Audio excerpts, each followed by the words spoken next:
Dann sage ich jetzt Hallo und herzlich willkommen zur ersten Aufnahme von Miyukis Geschichten. Wir sitzen im Teamspeak zusammen mit ganz, ganz vielen Leuten. Ich würde sagen, wir sind 6 Leute hier im Channel, alles grün. Und wir hatten gerade ein sehr lustiges Gespräch. Wir dachten uns, wir machen mal eine Aufnahme gemeinsam und Miyuki liest ihre erste Geschichte vor, ihre erste eigene. Und ihr dürft alle mal Hallo sagen. Hallo. Hallo. Hallo. Genau, und heute lesen wir Frau Elpechen im Bus. Und damit ihr auch mal wisst, Oh, wie ich aussehe, gibt's 'n Bild von mir. oh was? Frau Elpechen im Bus. Okay, Entstanden das ist die ist also Geschichte, von Frau Elpe tatsächlich. Die kam morgens um 7 zu uns in den Channel. Ich saß im OMC-Channel mit dem Clan-Owner und wir haben uns so unterhalten. Sie kam rein und fragte mich: „Yuki, kannst du mir 'n Gefallen tun?“ Sage ich: „Ja, was denn?“ Sagt sie: „Kannst du mir eine Kurzgeschichte schreiben? Egal über was, Genre ist egal, sie liest alles. Und sie gibt mir 'ne Woche Zeit.“ Und dann sage ich: „Ich brauche irgendein Stichwort, irgendwas, worüber ich schreibe. Worum soll's denn gehen?“ Und dann hat er gemeint, also mein Clan-Owner meinte dann: „Ja, schreib doch über Frau LP. Nimm sie doch einfach als Hauptperson und weil die morgens immer im Bus sitzt und das war sie in dem Moment halt auch, nehmen wir ihn als Element, das heißt Frau LPchen im Bus.“ Und das war dann die Grundlage für die Geschichte und danach habe ich die Geschichte dann auch benannt. Und ich habe also so um kurz nach 7 angefangen zu schreiben und um 11 war die Geschichte fertig. So zum Thema eine Woche. Und Folgendes ist draus geworden. Eine leise Melodie liegt in der Luft und dudelt fließend vor sich hin. Der Wind rauscht. Es ist heiß.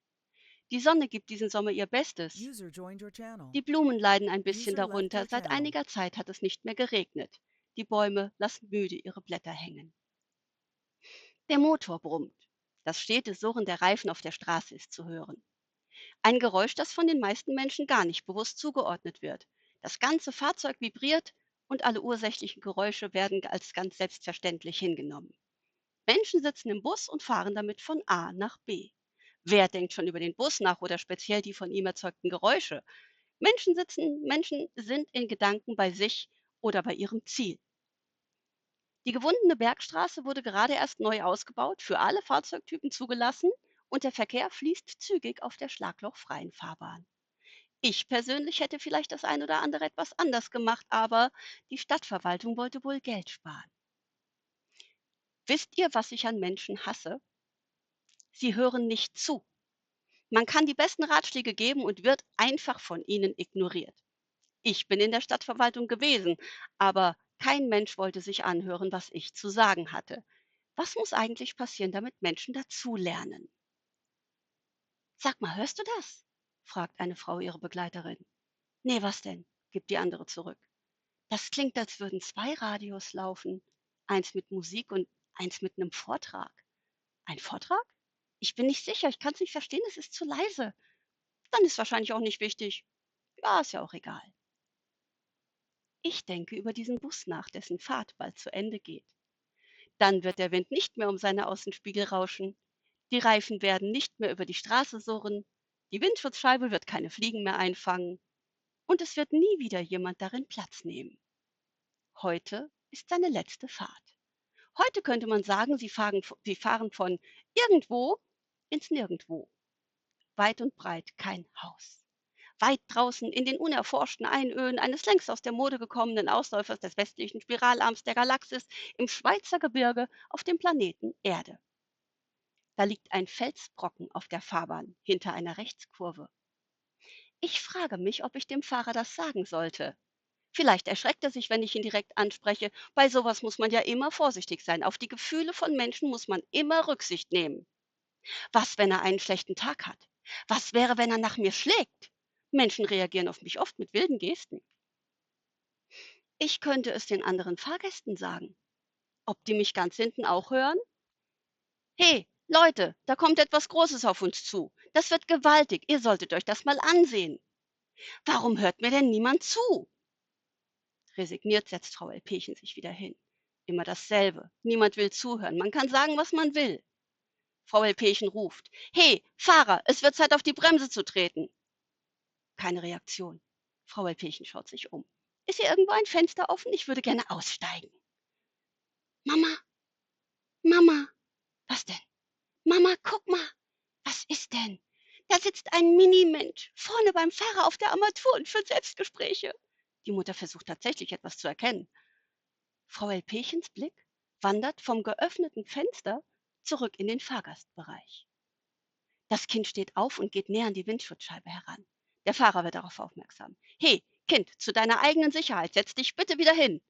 Frau Elpechen sieht dem Kind in die Augen. Das Kind beugt sich nach vorne. Ich will das aber genauer sehen. Da kommt eine Kurve, halt dich fest. Frau Elpechen wird nervös. Tut mir leid, ich muss gehen. Breitet ihre Flügel aus, verzieht sich durchs Fenster und ist auf und davon. Bam! Es kracht und scheppert. Der kleine Omnibus zerberstet zwischen dem Felsen und dem LKW, der hinter ihm fuhr. Die trockene Straße hüllt den grotesken Anblick in eine Staubwolke. Durch den Aufprall verliert der Anhänger das Gleichgewicht, kippt um und zieht den Sattelschlepper mit sich in die Tiefe. Der Verkehr kommt zum Erliegen. Stille breitet sich aus. Kein Vogel singt, kein Wind ist zu hören. In der Ferne hört man dann den Aufprall. Ganz langsam legt sich die Staubwolke. Zäh bahnt sich ein winziger Bach in der Farbe der Mohnblume seinen Weg über die Straße durch den Staub, rinnt durch das spärliche, von der Sonne angesenkte Gras, über den Abhang und tropft auf die kargen Büsche, die sich mit kräftigen Wurzeln in den Felsen krallen. Irgendwo im Nirgendwo.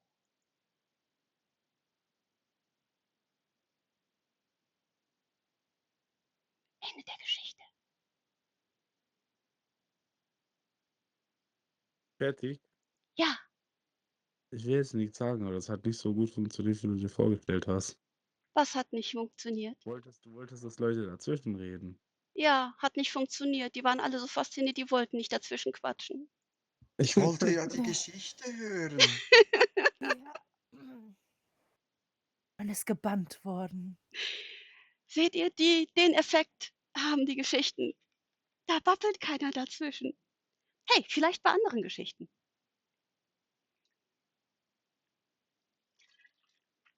Mach die Geschichte über Bantor, die will sowieso niemand hören. Ich glaube, über den würde ich nichts schreiben. Da wüsste ich nicht was. Oder ich müsste lange drüber nachdenken. Weiß ja nicht so ich viel kann über dir den. da tonnenweise erzählen. Mach eine Geschichte über Imperagon. Ich weiß noch, wie wir im Wohnzimmer saßen. Ich habe eine Geschichte vorgelesen. Chanel hat zugehört und meinte dann, tot. Und ich habe nur aufgrund ihres Kommentars angefangen, dass mir die Tränen in die Augen kamen. Ich habe mich kaum noch eingekriegt. Ich konnte ganz schlecht weiterlesen. Oh Mann. Ich hab's vorausgesehen. Entschuldigung. Ich wusste nicht, dass da Tränen kommen würden. Das war ein heftiger Moment. Und dieser Kommentar, wie der mich emotional beeinflusst hat. Chanel, tust du mir gefallen? Was? Die Miyuki muss morgen zum Mediamarkt. Ja? Die muss ein AUX-Kabel kaufen. Zwing die bitte dazu. Okay. Warum? Ja, weil die beschwert sich seit Monaten, dass ihr iPod nicht funktioniert, aber hat immer noch kein AUX-Kabel. Hm. iPod, Alter. Gucken wir mal. Was hast du gegen meine iPod? Schön im 21. Jahrhundert, im Jahr 2023 noch ein iPod. Ich mag das Ding. Das ist hübsch. Und es funktioniert. Welches Ding hast du? Wo du da noch mit dem Finger drehen kannst oder wo du. Ist ein iPod Nano 5. Also die kleine Version. Ja, doch, die kleine. Es gibt auch eine, die halb so groß ist, aber die hat kein Display. Ich finde das mit Display besser. Ja, wollte ich gerade sagen, mit Display. Du hast keinen. Meine hat ein Display. Ah, doch. Ja, natürlich, sonst weiß ich ja nicht, was ich da drücke. Da gibt's ja 'n Menü und Bilder und alles mögliche. Man kann mit dem Ding auch Filme drehen. Also, man kann damit, Videos drehen und es hat 'ne verdammt Ja, gute die haben ja. Soundqualität.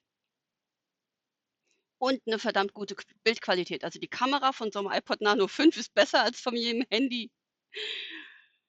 Und das Ding ist schon irgendwie 20 Jahre alt und Your channel was edited.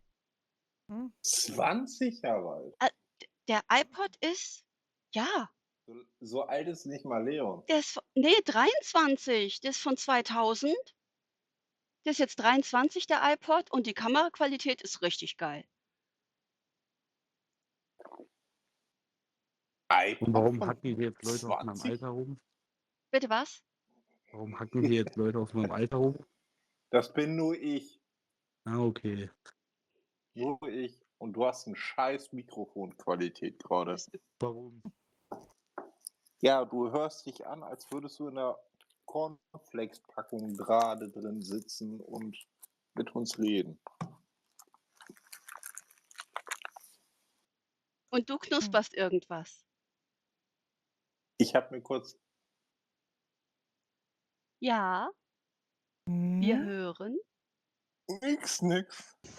Okay. Aha. Also Okay. meine Mikrofonqualität ist auch nicht viel besser. Oh, alle. Aber Ordred, bei dir ist Gehalt. Hört sich an, als würdest du gerade in 'ner Badewanne liegen. Nein, ich stehe gerade mitten in der Kirche. Ne, so hört sich das nicht an. Nein, nein, nein.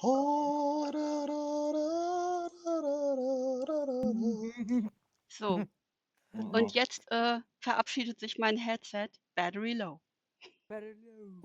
Dann musst du rüber zu Kasayaki gehen. Dann kannst du weiterreden. Ja, ich werde das, abnehmen und ich werde es 'n bisschen aufladen. Muss Kabel suchen, anschließen und Wenn sie gestern zum morgen zum Mediamarkt geht, dann soll sie gleich auch noch 'n USB-Ladegerät fürs Headset kaufen.